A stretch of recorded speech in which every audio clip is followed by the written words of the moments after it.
a picture of George Simpkins, who I mentioned previously as the local leader of the NAACP.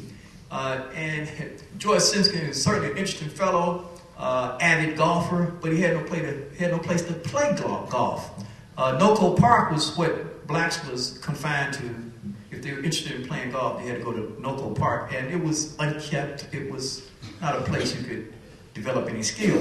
So George Simpkins, who was a local dentist and president of ACP, got 5 of his friends together, and they went to the white golf course, Gillespie Park, and of course they were promptly arrested.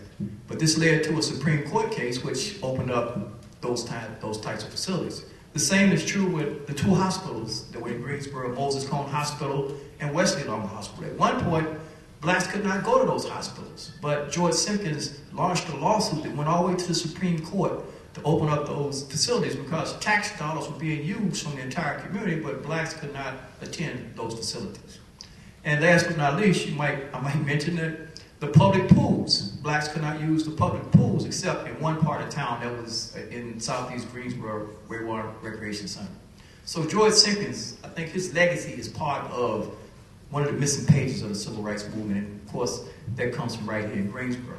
This next slide is one that I was able to know personally, Sadie Mae Benton. I'm sure most people who study the civil rights movement, they know about the Greensboro Four and all that, but they probably never heard of Sadie Mae Benton. But in the 1950s, 54, 55, 56, 57, 58, she made a practice of sitting on the front of the bus in Greensboro, North Carolina. And in 1959, she was brutally beaten and thrown off the bus and arrested. And some suggest that this is really what inspired the Greensboro Four, and some people call them the Anti-Four, to start the sit-in February 1st, 1960. And here are the Anti-Four, Ezell Blair, Joseph McNeil, David Richmond, and of course Franklin McCain. These are the ones that started the sit-in movement, which challenged the entire edifice of Jim Crow segregation in the South, and in a very aggressive way. And now, of course, we have an entirely different social structure in the South as a result of the actions that they carried out. Here's a picture of Woolworth's. Hope you can see it. That those protests went on for about 3 years before Greensboro finally opened up its public accommodations, not only in Woolworth's, but in restaurants and bus stations and terminals and what have you. Also, I'd like to point out to people that when you look at a number of the recounts of civil rights struggle, a lot of times they leave out the role of women, especially. And so from the very beginning, however, women played a major role, especially women from Bennett, as well as women from what used to be called Teachers College, which is now University of North Carolina in Greensboro. But they played a critical role in trying to support the sit-ins as well as being a part of the sit-ins. And many of the women were arrested, they provided leadership roles and what have you. Here's a picture of the Bennett students. Of course, all that led to the height of the passive resistance phase of the civil rights movement. That was the March on Washington in 1963. And here's a picture, of course, of Martin King at that march, some 250,000 people, the largest civil rights march up to that point in time. Obviously, this phase of the movement was critically important, but we need to also point out that here's another connection with Greensboro. Ella Baker, who used to be the field coordinator for the Southern Christian Leadership Conference, that was one of the main organizations of the civil rights movement at that particular point in time, saw the energy that came from Greensboro and saw the need for creating a student organization as a counterpart to the Southern Christian Leadership Conference. So the sit-in movement happened here February 1st, 1960. In April 15th and 17th, 1960, Ella Baker convened this conference at Shaw University in North Carolina and created an organization called the Student Nonviolent Coordinating Committee, SNCC, which some of you, I'm sure, are familiar with. That's who sponsored Freedom Summit 64. That's who actually was responsible for putting the protests and the pressure on the American states such that the Voting Rights Act of 1965 was submitted before Congress. So SNCC played a major role in making social change happen. Early civil rights protests were critical. They helped abolish Jim Crow laws. They helped with the passage of the Civil Rights Act of 64. That was the greatest piece of congressional legislation to come down to Congress, in my estimation, since the 1866 Civil Rights Act, which was, of course, part of Reconstruction. Public accommodations are open to all blacks. The poverty rate drops. This is something that a lot of my students don't appreciate. But in the 1950s, 1960s, the poverty rate in the African American community was as high as 60% in many cases. So one of the things that the Civil Rights Movement did accomplish was to bring that poverty rate down to, I wouldn't say tolerable levels, but at least cut it in half. So that's very, very significant to recount and recall the important progress that's been made as a result of this protest. However, as you know, racial inequality still persists, and some of my colleagues at that time suggested that that was just too little too late, the pace of change was too slow. Some of the people that you're familiar with who helped launch the Black Power movement, Malcolm X, Stokely Carmichael. In fact, Stokely Carmichael, you see it at the bottom of the slide here, Stokely Carmichael was one of the first chairs of the Student Nonviolent Coordinating Committee. And when James Meredith was shot on the March Against Fear in Mississippi, Willie Ricks and Stokely Carmichael began to suggest that we got to go beyond passive resistance and move to something called Black Power. And he began to organize SNCC in that way to be a lot more aggressive and take on the study of other Black Power advocates like Malcolm X, and to protest and demand change as opposed to the passive resistance phase. So that phase was brought to a close by 1966. One of the tactics that were used, of course, by Black Power advocates were taking over buildings. Here's a picture of students at Cornell University. In fact, this is how Black Studies got created. Black students were very, very aggressive. And here they took over the administration building at Cornell University. And here is Ed Whitfield and two of his colleagues coming out of that administration building. This is in 1969. Next slide. So, what's interesting, of course, is that during the height of all this movement, Greensboro, North Carolina was really the center of the Black Power movement in the South. That's not my estimation. That's in fact William Chase's estimation. I'd highly recommend that book, by the way. That's one of the best books I've seen so far on the civil rights movement, the role that Greensboro played in it. And in many cases, if you understand Greensboro's history, then you understand the history of the civil rights movement in the South and its impact on America as a whole. But from Greensboro, we had the Greensboro Association of Poor People, the Student Organization for Black Unity. That organization was the successor organization to SNCC, because by 1968, SNCC had basically fallen out of, had basically disappeared. So SOBO became an organization to replace and continue and expand the work of SNCC. And then there were a number of other organizations that were created and received leadership from Greensboro, including Malcolm X Liberation University and the African Liberation Support Committee and many, many others. Here's an example of a newspaper that was published by the Student Organization for Black Unity. It was called The African World, and during this time it had circulation of about 10,000 worldwide. It was produced on McConnell Road across the street from the old black hospital, El Richardson Hospital, and had, in fact, international connections. So there was a coalition of Black Power organizations, and as a result of their activities, social change began to take place very rapidly in Greensboro and throughout the South.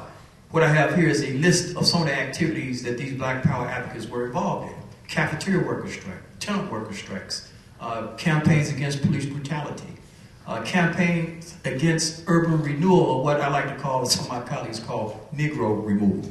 You might not remember urban renewal. And this is a very sticking point in the Greensboro Black community and many Black communities across America, where you had thriving Black business districts that were basically eliminated through urban renewal. That's true in Atlanta. That's true in places like Oklahoma, in Tulsa, Oklahoma, where they had a place that they used to call the Black Wall Street. It was basically destroyed as a result of urban renewal. And the same is true in Greensboro.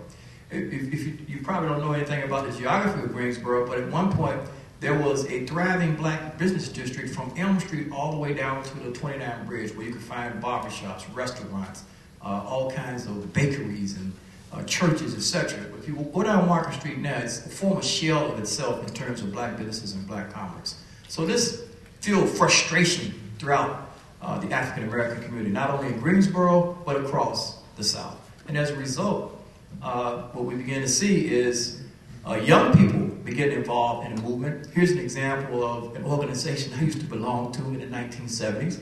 In fact, that's me right there. I need to point out, that's before I got it. That's after I got a haircut. I like to show this picture because if you go back and look at the newspaper accounts of our activities, you would think that we were imports from Moscow. But in fact, we were homegrown protesters, homegrown persons who were trying to make a difference, who believed in the creed of America, who believed in what we were reading about in the Constitution and Declaration of Independence, that all people are created equal in the Declaration of Independence, that we have basic rights to protest, we have basic First Amendment rights, etc. We really believed that. But in fact, when we tried to exercise those rights, we were arrested, we were beaten, we were tear gassed, and it was kind of unbelievable. It was something to experience.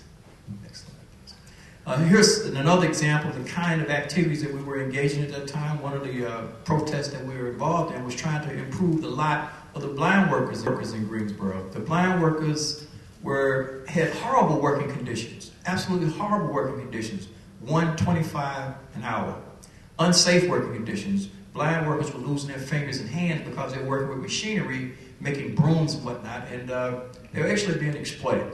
So here you see a picture of myself and some other students marching with the blind workers to try to improve their working conditions. This is part of what the Black Power movement was all about. This is a picture of the Student Organization for Black Unity's headquarters, which still exists on McConnell Road. And if you ever come back to Greensboro, I hope this will be one of the things that you'll put on your tour of places to take a look at. They have preserved this building, and this, again, was the headquarters of the organization that replaced the Student Nonviolent Coordinating Committee in terms of expanding protests and moving forward into the 1970s. But some people say the spark from Greensboro that really brought matters to a head as far as protests in Greensboro was what you referred to earlier in your wonderful introduction. And that was the Dudley A&T revolt. You sort of heard a little bit about it, but this was a student council election where basically the candidate that the students wanted was excluded, and students protested. We protested. We felt we had a right to protest. So, and here's another example of what happens in movements. Initially, just like in the city movement, where only 4 people started this reaction, in this particular case, about 5 people walked out of student council assembly initially, even though everybody assured us they were going to walk out. But when it came to actually moving forward on it, only 5 people walked out. And what happened, of course, when we walked out to protest, the elimination of my name off the ballot, we were attacked by the police, brutalized, and students saw that activity as they were changing classes, and this escalated the affair. Next slide. Here's just some newspaper coverage. You can go through this next couple of slides. Ended up boycotting school, closing school early. And one of those particular times, you can hold there, after we got attacked by the police, we ran to North Carolina A&T State University, sort of as protection. It was like sanctuary. So we ran to our older brothers and sisters, if you will, for a sanctuary. In fact, we broke into a meeting of the formation of the Student Organization for Black Unity. They were having a conference on A&T's campus. And here they were talking about the need to continue the movement, etc., and reading all these poems about unity and love and protest, etc. And here these high school students break in, smelling tear gas, knots on their head, and that kind of thing. So they were confronted with reality right away. And what happened was, they canceled the meeting and marched back to Dudley to try to have some kind of resolution of the problem. Of course, it didn't happen, and the situation escalated whereby the city was put on a curfew, and 650 National Guard troops were called in to restore order. Before it was all over, one student was killed. William Ernest Grimes was killed. Here's a picture of the guard shooting up Scott Hall, shooting up Cooper Hall, and as you can see, this turned out to be a pretty violent confrontation. It went on for about 3 days and 3 nights. There were investigations. Here's some newspaper coverage of what happened here. And basically, the officials suggested that this was all the result of outside agitators. They would not recognize the real sincere grievances of the African American community. And as a result, it was hard to make progress when you had two people at such different odds about what fueled this particular confrontation. After it was all over, of course, after the arrest, etc., there were some hearings. Here's myself testifying before the Advisory Commission on Civil Rights, October 6, 1969. And interestingly enough, if you look at their final report, they suggest that, in fact, the grievances of the African American community were real. So that's not me, that's what their findings were. And it was not the case of outside agitators and people who just wanted to make trouble, as it were. Here's a monument on Antiques campus, and I would suggest, if you're up in Greensboro again, that you have an opportunity to go back and look at some of these monuments. Scott Hall, which was one of the main places of confrontation on Antiques campus, has been bulldozed. But what they did was they saved some of the walls which held bullet holes from 50 caliber bullets that were used to clear the campus. And so they saved it and made a memorial of it, and here's a picture of what that memorial looks like. But what can we learn from these incidents of social protests from Greensboro, North Carolina? What can we learn for future struggles? Well, first of all, as I said in my opening remarks, we've come a long way, certainly. We don't longer have to deal with segregation and public accommodations. Many of the demands that the protesters raised were, in fact, satisfied. However, we still have a long way to go.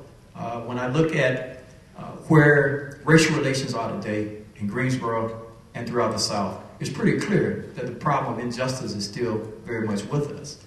It seems to me that we need to go back and look at the courage of the students and look at the tactics and strategy of the students to try to learn how do we move the new civil rights movement forward. There is still a need for a new civil rights movement. Social injustice is still with us. When we think about the unfilled agenda items of the civil rights movement, the fact that so many people don't have access to health care in the most advanced industrialized country in the world, the fact that the African American community is about 12% of the population of America, but we feel 44% of America's prisons and jails. Something is not quite right with that picture. There's a dual system and standard of justice when it comes to race in America. That's still a problem in our country, unfortunately. We should also learn that electoral politics is not enough. I think one of the things that the Black Power movement did was it paved the way for electoral success of black elected officials and black urban regimes. People like Shirley Chisholm, people like Barack Obama stand on the foundations that were created by these young, courageous protesters who were young 40 years ago. So in my estimation, here's a lot of words, and I would be glad to give anybody a copy of this presentation if you're interested. But essentially what I'm saying here is that the struggle continues. We've still got a long ways to go if we're going to build the type of society and the type of community that some people call the beloved community. Here's one of the reasons I keep saying it, and this is from my days when I was at Gainesville Junior College. Gainesville Junior College is located in Hall County. Next to Hall County was Forsyth County. Forsyth County used to have billboards up that suggested that all blacks need to be out in the county by sundown. So there was a protest here in January 25th, 1987 to try to bring that kind of practice to a close. So that lets me know that we still have a long ways to go. Next slide. Here's a picture of the monument on campus to the NT4. And again, if you're back in Greensboro again, I hope that you will have an opportunity to take a look at some of these historic monuments. You might not be able to see this, but as was mentioned in the introduction, we were able to pull together a documentary which gives you a much more graphic presentation of Greensboro's racial history in the late 1960s. And that documentary is called Walls That Bleed. Next couple of slides, please. Keep on. All right, and again, that's another picture of the monument at Antique to the revolt that took place in May 1969. And last but not least, what I have provided for you is a series of resources. And the internet is a wonderful tool, as you know. One of the things you can find is all kinds of information about any type of topic. And here's some of my favorite ones. People talk about Martin King all the time. But one of the things I would suggest everybody take a look at, go beyond the I Have a Dream speech. and try his Riverside Baptist Church speech, which was given 1 year before he died. And I have a link to that. I also have a link to a resource page for Malcolm X, where you can actually hear some of his speeches and get a flavor for what the Black Power movement was all about. I also have a link to something called the Greensboro Truth and Reconciliation Commission, which Greensboro in 1979, you might not know, was the site of a massacre where 5 people were killed in broad daylight with the cameras rolling. And so there was an investigation, a 2-year investigation by the Greensboro Truth and Reconciliation Commission, and they have a final report which is tremendously progressive in terms of reading and documenting the history of civil rights strife and protests here in our community. So I have a number of resources here that I will conclude with and be glad to share those with you. But essentially what I wanted to suggest to you is that the civil rights movement went through these different phases. We accomplished a great deal, but the struggle is not over. We still have a long ways to go if we're going to build what I call the beloved community. Thank you very much.